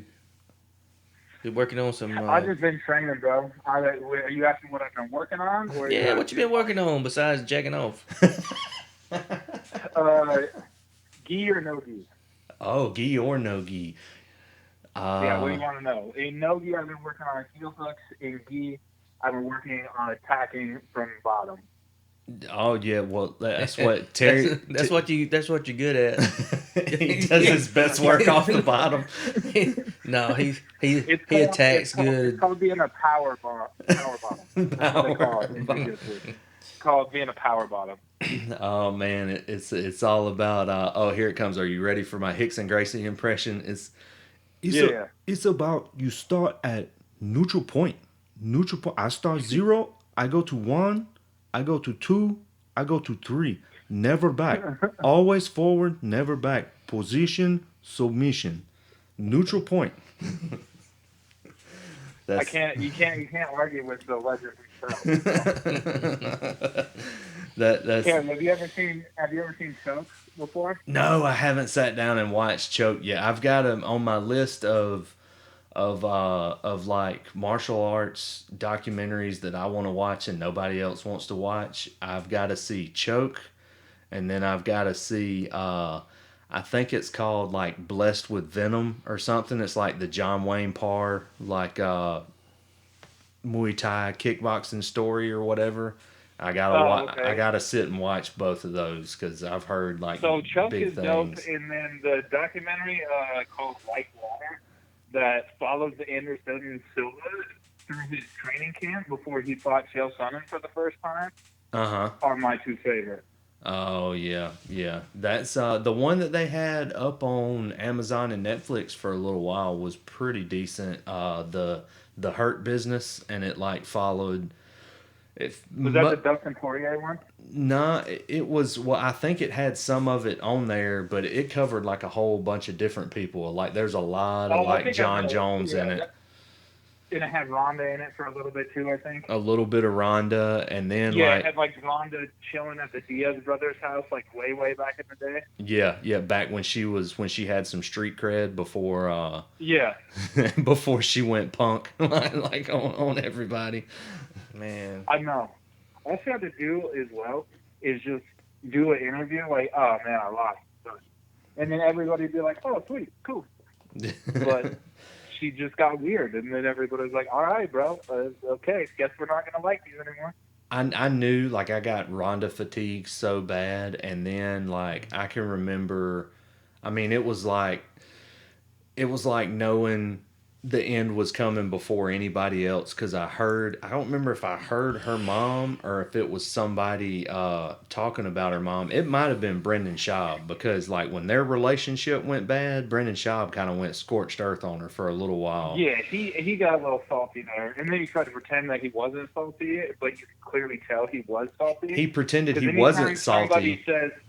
Anytime somebody says, no, I don't really hate this person, but then they continue to keep going after the same person, you're like, okay, I think it's probably got you in the emotion a little bit there. Oh yeah, just like him and Dana. He's like, I don't have a problem with Dana. It's like, yes, the fuck you do. You guys hate each other. Yeah, you're like, bro, you clearly have a problem with Dana White. Yeah. There's no question in anybody's mind that you and Dana got fucking issues. Yeah. So basically, Terry, the story behind the scenes is that he's never confirmed or denied. Neither one of them have, but I'm pretty sure Brendan Schaub was before he really came into fame at all, and he was still up and coming in the UFC. He was dating Ronda Rousey, and what it seems like, from what I can gather from their beef, it seems like what happened is that she cheated on him with Dana. With Dana, yeah, she was fucking Dana White. Yeah, that's what it seems like. He's insinuated, the worst it ever got, he kind of insinuated. He called him his Eskimo brother like 5 times. Yeah, and everybody, some people are like, just come at, like, I love it when he's on, when he used to be on the Fight Companions with Rogan, and Eddie Bravo would be in there, because Eddie Bravo gives him shit about not coming out. Eddie Bravo's like, just fucking say it, dude. Fucking say it. Yeah. I hate when people, I could say something and destroy you, and you're like, well, fucking say it, then, motherfucker. And I'm just like saying you got a gun but not pulling it out. What the fuck is the point of that? Yeah. I'll tell you off there. That's what it always is. And then to make Schaub's life even worse is she gets in a serious relationship after him with Travis Brown, and Schaub's the up and comer, and Travis Brown's the up and comer, and they get slated to fight each other, and Schaub talks a bunch of shit to Travis Brown and to Ronda and everything else, and then he gets in the cage and Travis Brown beats the fuck out of him. Oh man. And it's like, oh, there's no coming back. Here's the one thing. When I rewatched that fight, I didn't think it was an early stoppage, but when it first happened, I thought it was an early stoppage because Brandon Schaub was winning that first round. Yeah. And then he got hit with that shot that gave him that big gigantic eye. Yeah. Remember? And he got stuck on like the bottom of the mount or something like that. He caught him with like right before the round was over. It was like a spinning back fist or a spinning elbow or some shit like that. Yeah, he caught him with an elbow. He got caught on the bottom of the mount, and he was just getting punched in the face repeatedly, if I remember correctly. Yeah. But I think there was no coming back, and then that was before Ronda had corrupted Travis Brown fully, and Travis Brown still, had some fire and had some skill. But once he got committed to Ronda, that was when Brandon said, "Well, the worst mistake that frickin' what's his face Travis Brown ever made was leaving Jackson Wink and going to Ronda's terrible head coach." Oh my God! Turn him into a different fighter, and then he just got beat all the time. Exactly. Standing there with his hands down, not throwing kicks, even though he came in knocking people out with kicks. Hey, let me tell you something. Ronda was fucking her coach too, so he done that shit on purpose. Yeah, that definitely seemed realistic. And to be honest with you, like, I never thought she was overrated. I was surprised when Holly Holm beat her, but I was not surprised. Once Holly Holm exposed her, you knew that Amanda Nunes was going to ice that shit. Oh yeah, yeah, and you knew, like, even before she got beat by Holly, like, I knew what she was the way she ran from Cyborg. As I was like, and your whole camp knows that you don't want any part of that. I'm like, no, they knew that. They knew that right away. They should have known that from the Misha Tate fight. Yeah. And that's no disrespect to Misha, because Misha's one of the fucking best in that division ever. But if it took her 2 rounds to get Misha out of there, what the fuck was Cyborg going to do to her? Yeah, Cyborg was going to murder her. And I used to hope for it. So, I mean, Holly stole my thunder before we ever got close to seeing it. I was like, please, Cyborg, do what you got to do and get down to 135. Because then when Ronda started... I don't think she would have ever... I don't think Dana would have ever allowed that fight to happen. I think he knows. A lot of that's matchmaking. Yeah. Like, they did the same thing with Andre Orlovsky way back in the day. Yeah. They needed somebody to sell fights, and then all of a sudden they just start pumping Andre Orlovsky, and then they match him up with. They got a little bit too cocky and thought he was better than he was, and they matched him up with somebody, and he got iced. Yeah. Is that the dude that had the mouthpiece that had the fangs? Yeah. That was badass. I remember the first time I was like, man, that dude right there, he's fucking cool. But you remember back in the day, he was like that in the UFC. He was like the hottest thing since sliced bread. Yeah. But they just kept putting him against people that never really were like a champion contender, but all of a sudden they're getting title fights against him, and then somebody came in and was like, oh, sorry. And you see guys now, like, you don't realize how far the sport's come, which we've taken a hard left turn into full fight talk, but I knew it was going to happen. Yeah. But you see guys now, like, you got guys like Ferguson, Khabib, even somebody like a Cowboy or somebody like that, guys that have records that are like 18-1 or 15-1 or something like that. But when Andrei Arlovski was the champ, I think he was like 6-4, and I mean that's a salty fucking record to be a champion there. But they do it all the time though. Like look what they tried to do with Darren Till.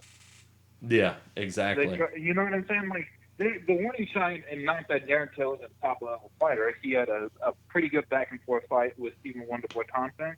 Yeah. But like, think about it. He only, before he fought for a title, I think he beat Cowboy. That was it. And Cowboy was new to 170, and Cowboy was giving up like 40 pounds in that fight. Look at the size. Look at the size difference between the two. And Cowboy was a slow starter, and Darren Till was bum rusher, kind of. Like, he dodged and weaves, but he essentially is bum rushing, you know?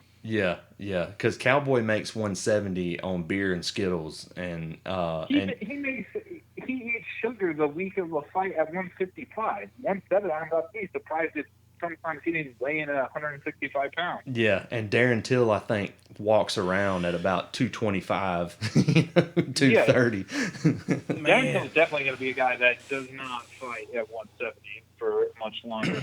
I think they're just waiting for his, like, grown man muscles to come in, and then they'll move him to 185. Yeah. There's a bunch of them that's been on the move. I won't, after, especially having to listen to all this fucking shit talking, I want Henry Cejudo to move up to 145 like he says he's going to so bad. I want him to get all of that. My issue with him, first of all, you lost to Demetrius Johnson. Yep. You won a fight that was razor thin, and in any other circumstances in the world, the champion would have for sure gotten the decision because of how close the fight was. The tie always goes to the champion, but for some reason that night it didn't, right? But that was not like, you didn't walk through him. Yeah. Right? Like, unless I'm like remembering the fight wrong, that was a pretty fucking even fight. And then he knocks out Dillashaw in a shitty stoppage that I thought was kind of quick. Now, he jumped all over him, but I got to be honest with you. Whether or not I think that's irrelevant because TJ dropped down. It doesn't even matter. Like, you took an extra 10 pounds off. You got punched in the back of the head. What are you going to do? Yeah. But now he's just like the greatest combat sports guy alive, and this and that. If you don't look deep into it, he has an argument, but it's not real. Unfortunately, even with Demetrius Johnson, the little guy will never be the GOAT. Exactly. It'll never happen. I'm with Shab's argument on that. Is it's you got to put the competition you're facing into consideration. If Khabib doesn't win a fight at 170 against a champion, how can you really say that he's the greatest of all time? Even if he just beats George, that's not like you didn't beat the champ. You didn't beat freaking Usman. Yeah, exactly.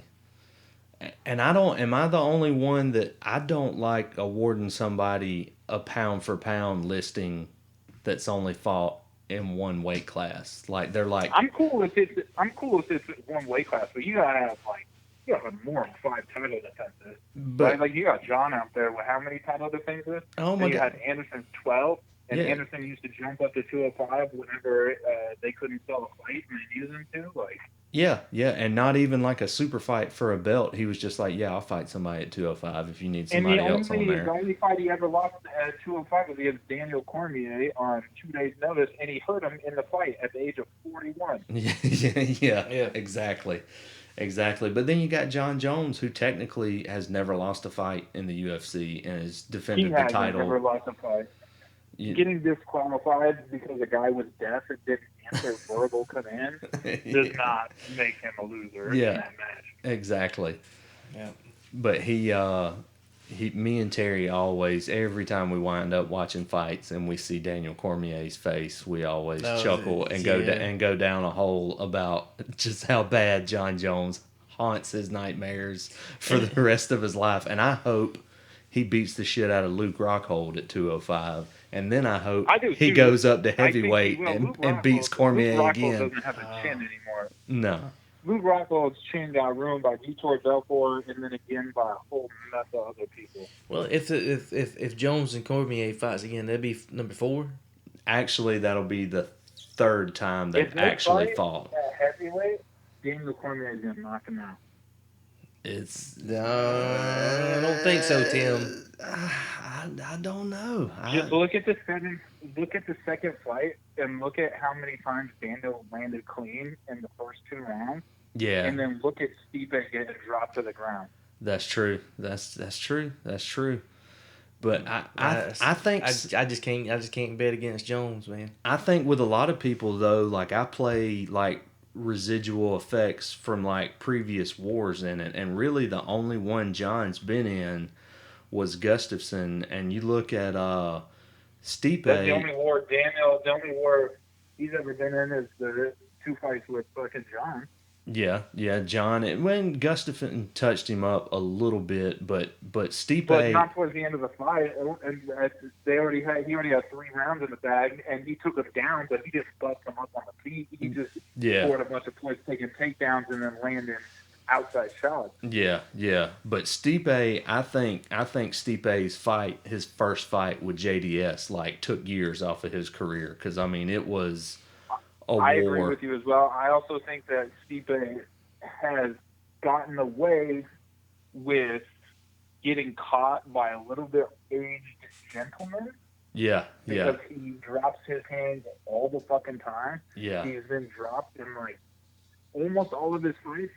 Have been sat down, and I just think that they didn't realize who they were fighting. They were fighting an Olympic athlete and one of the best coaches in the history of MMA. And they got out game planned, and they're most likely going to get out game planned again. I would bet.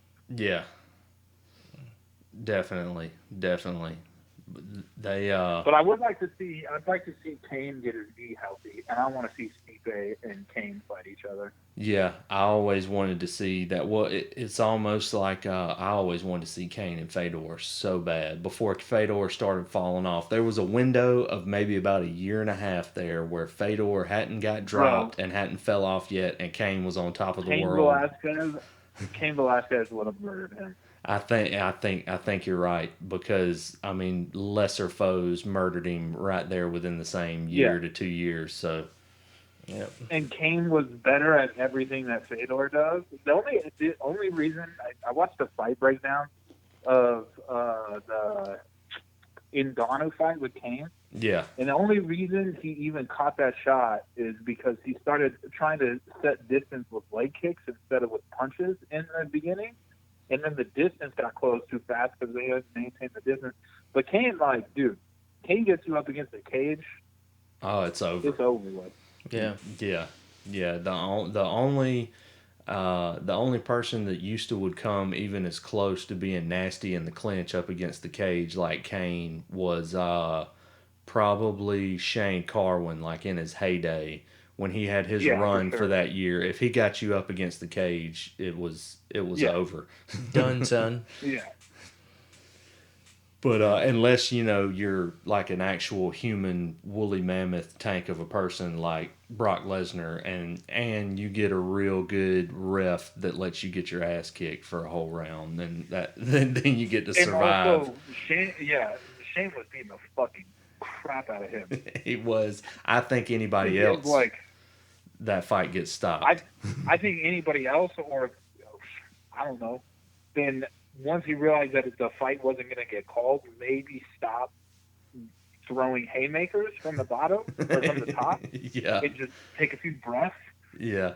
And then let everything mature a little bit, and then go back to it. But Shane couldn't help it though. He was 300 pounds of meathead and was just going hard. But you also have to remember too, we're like people that are watching people play poker on TV when we get to see the cards.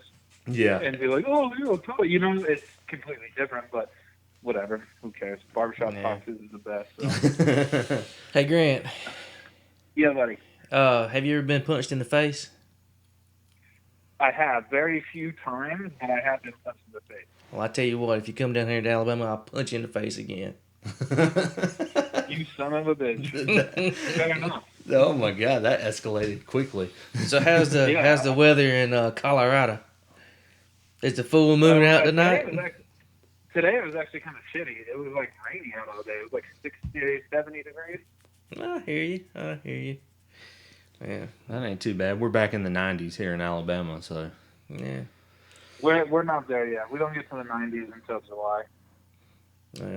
Yeah. We're going to send some shits up that way. Yeah, it used to be that way down here, but now we get in the 90s in March. And it don't quit until October. We have a springtime. We had winter until June, and then it was just summertime. Speaking of that, did y'all see that shit that NASA is going to start trying to control the weather? Like with hurricanes and stuff? Chemtrails, bro. They're already controlling the weather, son. Probably so. All I know is have you guys watched Chernobyl yet? No, I hadn't. I've been which now isn't it over now? So now I can binge like all. It is over. All 5 of it. So y'all talking about the TV show? Yeah. I'll give my final thought. Man should not be allowed to do shit that can kill everybody on the fucking planet. Because all we do is just lie about it until it's too late, and then it's like we're all going to be fucked. Well, see, the thing is about it, it's kind of like this. It takes money to make money, kind of scenario. I mean, you got to think how many houses that plant actually powered with electricity. Yeah. You get. So what you're getting at is like in order to make shit that keeps the world running, you got to deal with shit that can end the whole world. That's right.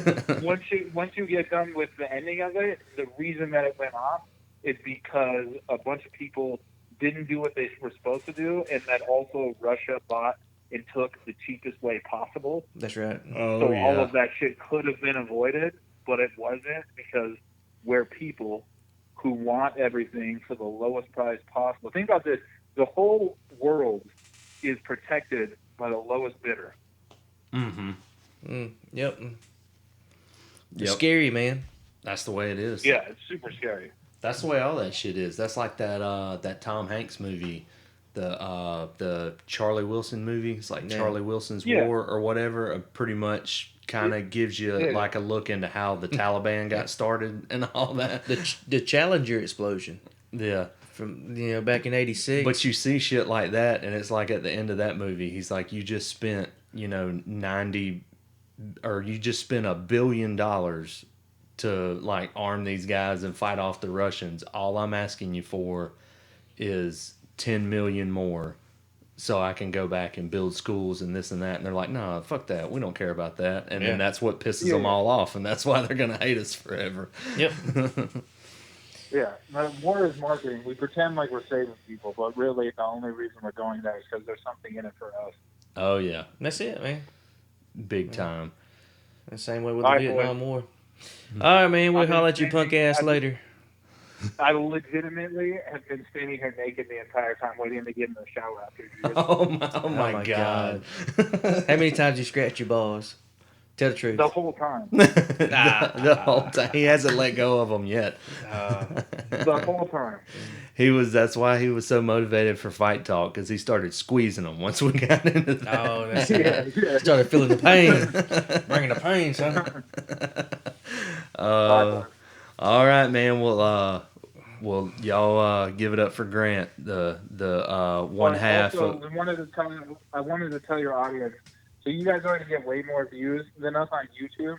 So when you guys blow up, you have to find 2 shitty jobs that you overpaid me and Frank for. I tell you what, man, send your podcast to us and we'll amp it up for you. I work. That's it. We'll put it through our interns. And that's right. I said interns perfect. with an S. We've got like an army of them down here. Yes, We got so many interns around here that never know what to do. that's it. You gotta crack that whip.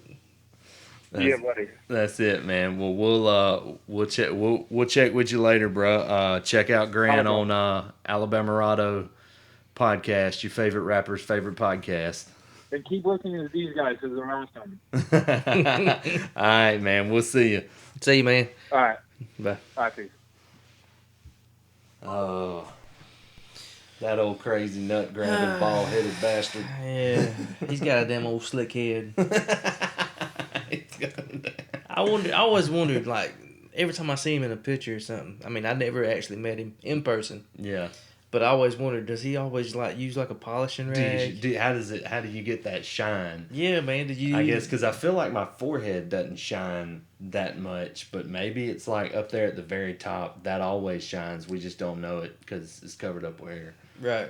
Maybe. I shaved my head one time and that fucker never shined. I don't know, or maybe he just keeps it like lotioned up. It might get ashy up there or something. You don't know. You know get that Bruce Willis shine going on with the towel. You know what I'm talking about? I think he just has somebody shine it for him, like old Jesus on the Big Lebowski. You know, you don't fuck with the Jesus. He was also in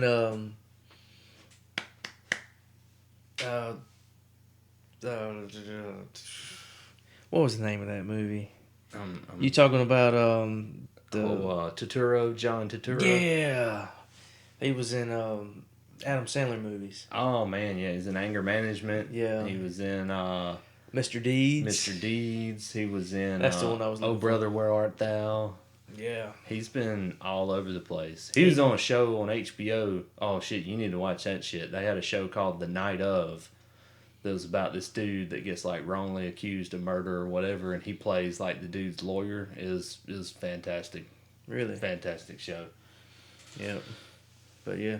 Old John Turturro. He's probably been in a Tarantino movie, if I had to guess. I don't know offhand if he's been in one, but he looks like he would be in a part of it. He seems very Tarantino-ish.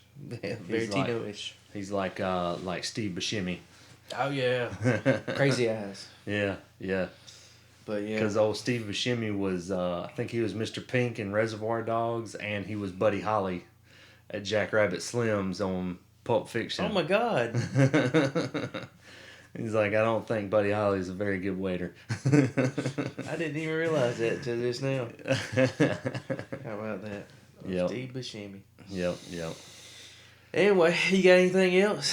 We've went a long way on this one. Yeah, we have.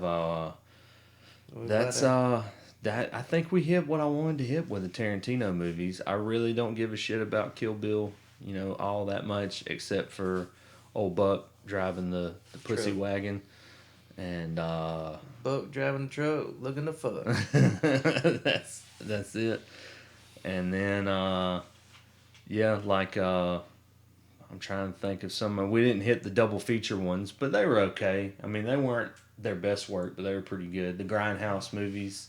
Yeah, I think we hit that one I talked about. Yeah, with Death Trap. Yeah. The one with Kurt Russell. Yeah. But really, out of the two of them, I like the other one better than Death Planet Trap. Terror? I like the Rodriguez one, Planet Terror. I thought that was... the woman with the machine gun on her for her leg. Yeah. That was awesome. That one was pretty good. Yeah, but half of the shit, man, you sitting here wondering, where the fuck did they come up with this at? Oh, man, it's easy for him, because with the Rodriguez dude and them Banderas movies, like in Once Upon a Time and in Mexico, and in the original one, El Mariachi, they got like guitar cases that are flamethrowers and shit and all that kind of stuff. So it's crazy. It's crazy. So if you go walking through a little old abandoned village in Mexico and there's like a sharp dressed dude like Antonio Banderas with a guitar, don't piss him off, because there's a sawed off shotgun in that guitar. Always. And it's a sawed-off shotgun that he never reloads and it never runs out of shells. How is that? There's only 2 barrels, but he's got 20 shots in that thing, and he'll kill everybody. Yeah. But yeah. But man, that's it's been a long one. It's been real. It's been fun. it's been for real, though. For real, though. But yeah, so Thanks for listening, kids, and hit us up on hit us up on our Facebook group for the Forealdo Show. Follow us on Twitter at ForealdoS, and we got an email. Yep, we got an email now. We got like us, subscribe to the podcast, like the podcast, watch it on YouTube, like, subscribe. Leave us some comments. Yeah, email us at forealdo@gmail.com. Mm-hmm. We got a bunch of windows here. We're gonna have a podcast, the iTunes downloaded on the Facebook Forealdo Show. That's it. So I hope everybody enjoyed, and we'll see y'all next week. Yep. Surprise, motherfucker. Barbara Streisand.